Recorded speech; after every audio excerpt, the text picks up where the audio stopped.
அன்பார்ந்தவர்களே, நம்மை சுற்றி உலகம் மாறிக்கொண்டே இருக்கிறது. மனிதர்கள் மாறுகிறார்கள், உறவுகள் மாறுகிறது, சூழ்நிலைகள் மாறுகின்றன. ஏன் சில சமயத்தில் நம்முடைய நம்பிக்கை கூட தளர்ந்துருது.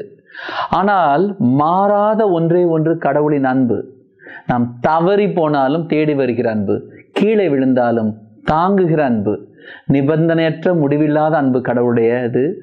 அந்த அன்பு நம்மை மீட்டெடுக்கக்கூடியது. இந்த அன்பை வாழ்க்கையில் உணரும் போது எப்பேற்பட்ட சூழ்நிலையும் கடந்து வரலாம்.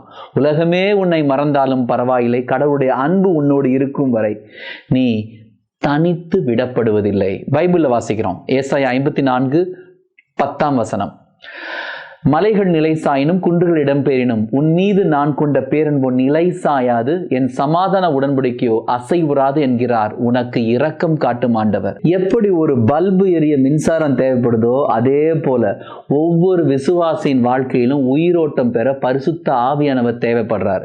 பரிசுத்த ஆவியானவர் நம்மை வழிநடத்தும் ஆலோசகர். நாம் மனம் கலங்கும் போது நமக்கு அமைதி அருள்பவர், நம்முடைய பலவீனத்துல பலனாயிருப்பவர், நம்முடைய தனிமையில நண்பனாயிருப்பவர், நாம் கைவிடப்பட்ட நிலையில் இருக்கும்போது நமக்காக வழக்காடுபவர். அவர் நம் சார்பில் இருக்கும் பொழுது நாம் எதற்காகவும் கலங்கி தவிக்க வேண்டாம். இப்பேற்பட்ட உதவி செய்கிறவர் நம்மோடு இருக்கும்போது உலகத்தை நாம் குப்பை என கருத கடமைப்பட்டிருக்கிறோம்.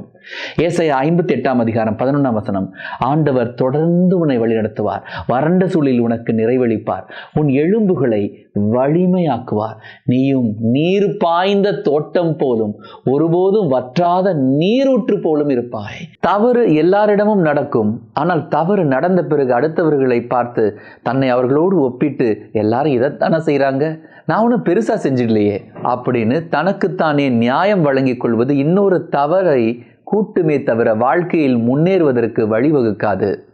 தவறு உன்னை கீழே விழத்தாற்றலாம், ஆனால் அதை ஏற்றுக்கொண்டு திருந்த முயல்வதே உன் வாழ்க்கையின் உயரத்திற்கு கொண்டு செல்லும் வழியாகும். தவறை ஏற்றுக்கொண்டு திருந்த வேண்டுமே தவிர அடுத்தவர்களை சுட்டிக்காட்டி தன்னை நியாயப்படுத்த நினைக்கவே கூடாது. தவறை செய்வதற்கான துணிச்சல் எல்லார்ட்டையும் பொதுவானதாக தான் இருக்குது. ஆனால் அதை திருத்திக் கொள்வதற்கான துணிச்சலே அசாதாரணமானது. பைபிளில் வாசிக்கிறோம், நீதிமொழிகள் 28:13 தம் குற்றப்பழிகளை மூடி மறைப்பவரின் வாழ்க்கை வளம் பெறாது, அவற்றை ஒப்புக்கொண்டு விட்டு விடுகிறவர் கடவுளின் இரக்கம் பெறுவார். நம்மோடு இருப்பவர்களை இருக்கும் பொழுதே மதிக்க கற்றுக்கொள்வோம். இல்லை என்றால் அவர்களுடைய இழப்பு நமக்கு பெரும் வழியை உண்டாக்கும்.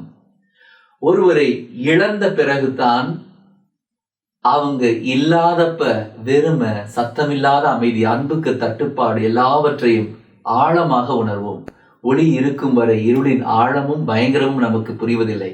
ஆனால் ஒளி அணைந்து விட்டால் இருளின் ஆழம் நமக்கு புரியும். இருக்கும்போது நேசிக்கிறவன் இழப்பை சந்திப்பதில்லை. பைபிள் நம்ம வாசிக்கிற ரோமையர் 13:8 நீங்கள் யாருக்கும் எதிலும் கடன்படாதீர்கள், ஒருவருக்கு ஒருவர் அன்பு செலுத்துவதே நீங்கள் செலுத்த வேண்டிய ஒரே கடனாய் இருக்கட்டும். பிறரிடத்தில் அன்பு கூறுபவர் திருச்சட்டத்தை நிறைவேற்றுபவர் ஆவார். வாழ்க்கையில் மற்றவர்களை ஏமாற்றுறது இன்று ஒரு சாதாரண விஷயமாயிடுச்சு.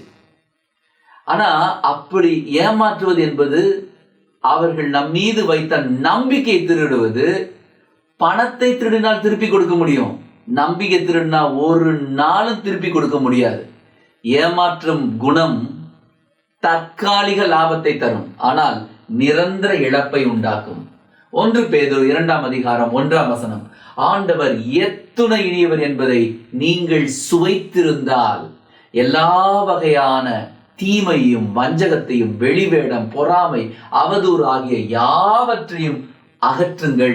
இன்று அநேக இளையோரை பார்க்கும் பொழுது வாழ்க்கையில் வரக்கூடிய சவால்கள், போராட்டங்கள், சூழ்நிலைகளை எதிர்த்து நிற்க மனமில்லாமல் துவண்டு போய்விடுகிறார்கள். அன்பார்ந்த இளையோரே, இந்த சவால்கள் தான் உங்களை வடிவமைக்கும் சூழ்நிலைகள். தோல்வி வந்தவுடன் துவண்டு விடாதீர்கள். இந்த தோல்விதான் வெற்றிக்கு வழிகாட்டும் விளக்கு. உலகம் எதை சொன்னாலும் துவண்டு போகாதீர்கள்.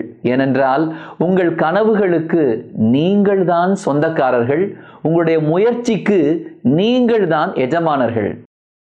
இணைச்சட்ட நூல் 20ஆம் அதிகாரம் 4ஆம் வசனம், ஏனெனில் உங்களுக்காக உங்கள் பகைவருக்கு எதிராக போர் புரியவும் உங்களை காப்பாற்றவும் உங்கள் கடவுளாகிய ஆண்டவரே உங்களோடு செல்கிறார்.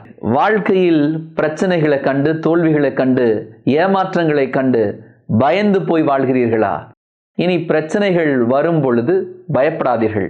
அந்த பிரச்சனைகளை பயப்பட வைக்கும் திறன் உங்களுக்குள் இருக்கிறது. ஏனென்றால் உங்களுக்குள் இருக்கிறவர் சர்வ வல்லவர். 1 யோவான் 4ஆம் அதிகாரம் 4ஆம் வசனம், பிள்ளைகளே, நீங்கள் கடவுளை சார்ந்தவர்கள், நீங்கள் அந்த போலி இறைவாக்கினர்களை வென்றுவிட்டீர்கள். உங்களுள் இருப்பவர் உலகில் இருக்கும் அந்த எதிர் கிறிஸ்துவை விட பெரியவர். அநேக நேரம் நாம் ஆண்டவருடைய வார்த்தையை கேட்கிறவர்களாக மட்டும் இருந்து விடுகிறோம். ஆனால் ஆண்டவர் எதிர்பார்ப்பது வார்த்தைக்கு கீழ்ப்படிவதை. ஆண்டவருடைய சத்தம் துல்லியமாக கேட்க பழகவில்லை என்றால் உலகத்தின் சத்தம் நம்மை வழி தவற செய்துவிடும். ஆண்டவர் நாம் பார்க்க முடியாதவற்றையும் அவர் பார்க்கிறார். நாம் புரிந்து கொள்ள முடியாத பாதையிலும் பாதுகாப்பாய் வழிநடத்துகிறார். கடவுளின் வார்த்தையை புறக்கணிப்பது விளக்கை அணைத்துவிட்டு பாதையை தேடுவதற்கு சமம். ஏசாயா 30ஆம் அதிகாரம் 21ஆம் வசனம், நீங்கள் வலப்புறமோ இடப்புறமோ எப்பக்கம் சென்றாலும் இதுதான் வழி, இதில் நடந்து செல்லுங்கள் என்னும் வார்த்தை பின்னிலிருந்து உங்கள் செவிகளில் ஒலிக்கும். இன்று குழந்தை வளர்ப்பு என்பது மிகவும் ஒரு கடினமான காரியமாக பார்க்கப்படுகிறது. குழந்தைங்களுக்கு தேவையானவற்றை வாங்கி கொடுப்பதல்ல குழந்தை வளர்ப்பு, மாறாக அவர்களுடைய மனதை வளர்ப்பதுதான் பெற்றோரின் முக்கியமான கடமையாகும். அவர்கள் உங்களை பார்த்துதான் கற்றுக்கொள்கிறார்கள். எனவே அவர்கள் எப்படி இருக்க வேண்டும் என்று நீங்க விரும்புறீங்களோ அப்படி நீங்க முதல்ல வாழ ஆரம்பிச்சா போதும். அவர்களுக்கு எல்லாவற்றையும் வாங்கி கொடுக்கிற நாம் முதல்ல நேரத்தை கொடுக்குறோமா?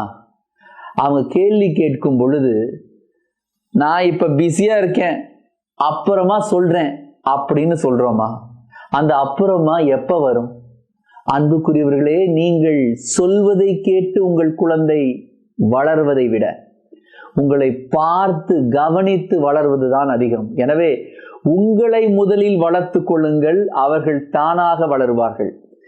பைபிள் நாம் வாசிக்கிறோம். நீதிமொழிகள் 20ஆம் அதிகாரம் 7ஆம் வசனம், எவர் கலங்கமற்ற நேர்மையான வாழ்க்கை நடத்துகிறாரோ அவருடைய பிள்ளைகள் அவரின் காலத்திற்கு பின் நற்பேறு பெறுவார்கள். நாம் பேசும் ஒவ்வொரு வார்த்தையும் நம்முடைய உள்ளத்தை காட்டும் கண்ணாடி. வார்த்தை என்னும் விதை முளைத்தால் நம்பிக்கை என்னும் மரம் வளர்கிறது. அந்த விதை பொய்யாகி போனால் நிலம் தரிசாகிறது. வாக்கை நிறைவேற்றுவது என்பது ஒரு கடமை மட்டுமல்ல, மாறாக ஆண்டவர் விரும்பும் ஆன்மீக பயணம் அதுவே.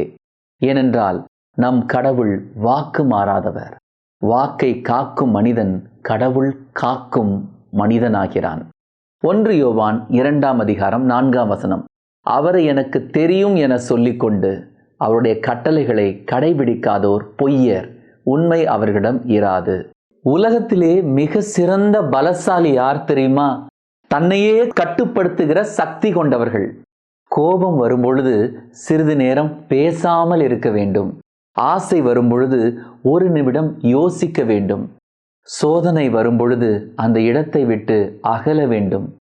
வெற்றி என்பது பிறரை ஜெயிப்பதில் அல்ல, தன்னையே ஜெயிப்பதில்தான் ஆரம்பிக்கிறது. தான் விரும்பியதை செய்வதற்கும் தனக்கு தேவையானதை செய்து கொள்வதற்கும் இடையே ஒரு சிறிய வித்தியாசம் இருக்கிறது.